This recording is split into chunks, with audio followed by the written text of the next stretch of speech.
تجھے کس نے حق دیا کہ تو ممتاز حسین قادری کے بارے میں بکواس کرے؟ یہ سب امریکہ کے پالتو اس کے ایجنٹ ہیں اور سارے ختم ہو جائیں گے۔ تو اس کا مطلب یہ ہے کہ جو شخص بھی اس ملک میں اس قانون کے خلاف ہوگا یا اس سے اختلاف کرے گا وہ قابل قتل ہونا چاہیے، آپ یہ کہہ رہے ہیں آپ؟ دیکھیے، اسلام نے جو اصول بتا دیے ہیں، اگر کوئی اس کے خلاف بات کرتا ہے تو ظاہر بات ہے کہ وہ اسلامی سزا اس کو دی جائے گی، لیکن حکمراں اس کو اسلامی سزا دیں گے۔ عام آدمی کی اجازت نہیں کہ وہ قتل کرنا شروع کر دیا، مارنا شروع کر دے، لیکن ظاہر بات ہے جب عدالت میں جائے گا یہ مسئلہ کہ اس شخص نے انکار کر دیا اسلام کے انہیں قوانین کا اور وہ غدر زدی ہوگا، وہ اس کو عدالت کی سزا ہوگی اس کو۔ تو آپ یہ سمجھتے ہیں کہ اس کا فیصلہ قانون نے کرنا ہے، عدالت نے کرنا ہے، کسی انفرادی انسان کو اس فیصلے کا کوئی حق نہیں ہے؟ جی فیصلہ عدالت بھی کرنا ہوتا ہے، عدالت کے ہی کام ہے یہ فیصلے کرے کہ کون گردن زدنی ہے کون۔ تجھے کس نے حق دیا کہ تو ممتاز حسین قادری کے بارے میں بکواس کرے؟ یہ سب امریکہ کے پالتو اس کے ایجنٹ ہیں اور سارے ختم ہو جائیں گے۔ لیکن یہ بات ذرا دیکھنی پڑے گی کہ اس طرح کسی کا بیان سن کے یا کوئی واقعہ پیش نظر رکھ کے کسی کو واجب القتل قرار دے دینا، یہ میرا خیال ہے کہ کسی ذمہ دار عالم کا کام اس انداز سے نہیں ہوتا۔ یہ ٹھیک ہے کہ آپ ان جنرل کہہ دیں کہ جی جو مرتد ہے وہ واجب القتل ہے، جو شان رسالت میں گستاخی کرنے والا ہے وہ واجب القتل ہے، لیکن جب آپ کسی پرسن کو نومینیٹ کرتے ہیں تو ظاہر ہے کہ پھر وہ تو کیس ہسٹری دیکھنی پڑے گی نا، وہ ساری چیزیں اسٹڈی کرنی پڑیں گی۔ اور چونکہ میں خود ذاتی طور پر ان مراحل سے گزرا ہوں کہ اخبارات کے اندر جو کچھ چھپتا ہے اور جو کچھ بیان کیا جاتا ہے ضروری نہیں ہے کہ وہ سب سچ ہو اور حقیقت کے مطابق ہو، تو اس لیے میں سمجھتا ہوں کہ جب تک اس کی صحیح تحقیق نہ ہو اس وقت تک سزا دینے کا اختیار کسی کو نہیں ہوتا۔ اور ویسے بھی جیسے ابھی آپ خود اپنے بیان میں ابتدائی بیان میں کہہ رہے تھے کہ جی اگر ہم قانون کا احترام نہیں کریں گے تو پھر ہم ایک انسانی معاشرے میں نہیں، ہم جنگل کے باسی ہوں گے، تو قانون کا احترام تو ہمیں ضرور کرنا چاہیے۔ تجھے کس نے حق دیا کہ تو ممتاز حسین قادری کے بارے میں بکواس کرے؟ یہ سب امریکہ کے پالتو اس کے ایجنٹ ہیں اور سارے ختم ہو جائیں گے۔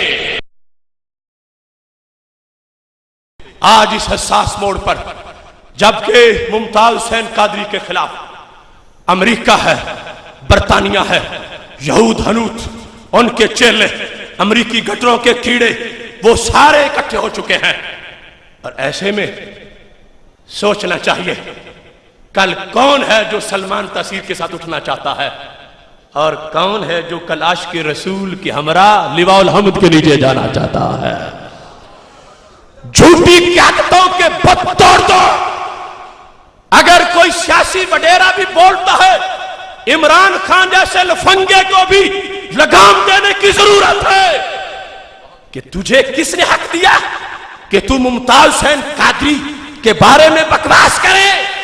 یہ سب امریکہ کے پالتو اس کے ایجنٹ ہیں اور سارے ختم ہو جائیں گے، اور نہ مٹا ہے نہ مٹے گا کبھی چرچا تیرا۔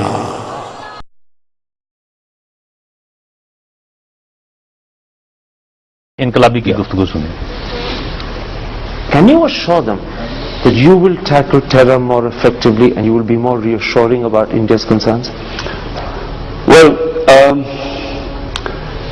as a policy, if Tehreek-e-Insaf government comes to power, we will insist on there be no militant groups operating within Pakistan.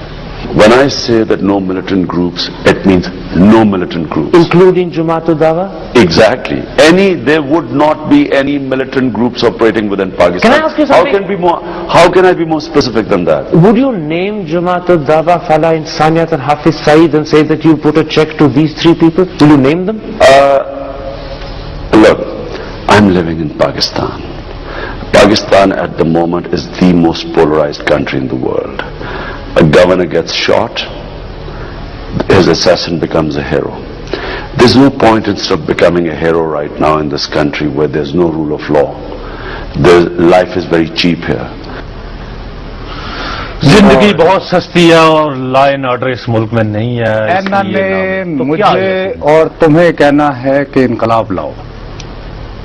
انقلاب لانے کا میں تمہیں صرف ہاتھ ایک میں ہی بات زندگی، بتاتا اپنی جان ہاتھ ہوں، میں یوں تھیلی کر کے پہ۔ ہاتھ میں رکھنا پڑتا ہے۔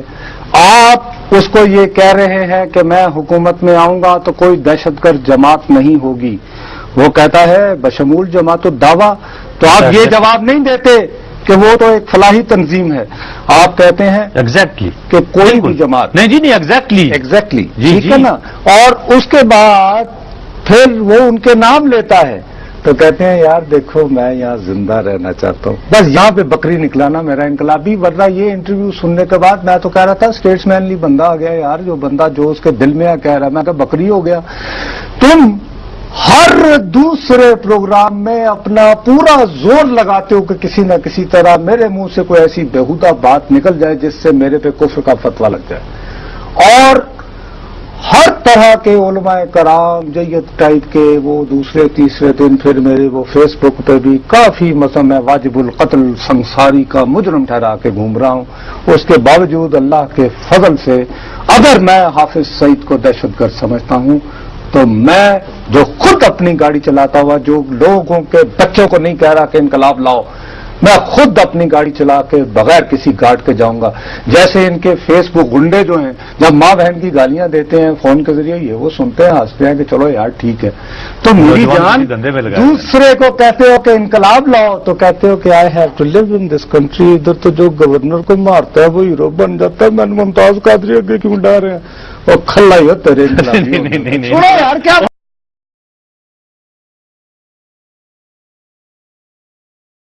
صاحب نے یہ پچھلے دنوں فرمایا جب انہوں نے کہا جی آپ اپنے پروگرام جو ہیں جلسے وہ نعت، اس میں انہوں نے کہا جی نعت سے تو لوگ بور ہوتے ہیں، آپ ایک طرف محمد مصطفیٰ صلی اللہ علیہ وسلم کا نام لینا، دوسری طرف نعت سے یہ کہنا کہ بور ہوتے ہیں، یہ بات ہے۔ ایک منٹ بات میں سنیں، میں یہ عرض کروں گا کہ عمران خان صاحب ان کا ویژن کلیئر نہیں ہے۔ آپ کا آئے گا، آپ وہاں جو آنے نا 70% وہ آنا نوجوان، اور اس کو آپ نے یہ دیکھنا بیلنس کرنا ہے، بیلنس ان کو بور نہ کرتے ہیں، ہم کیا کریں گے وہاں نعتیں سن کے وہ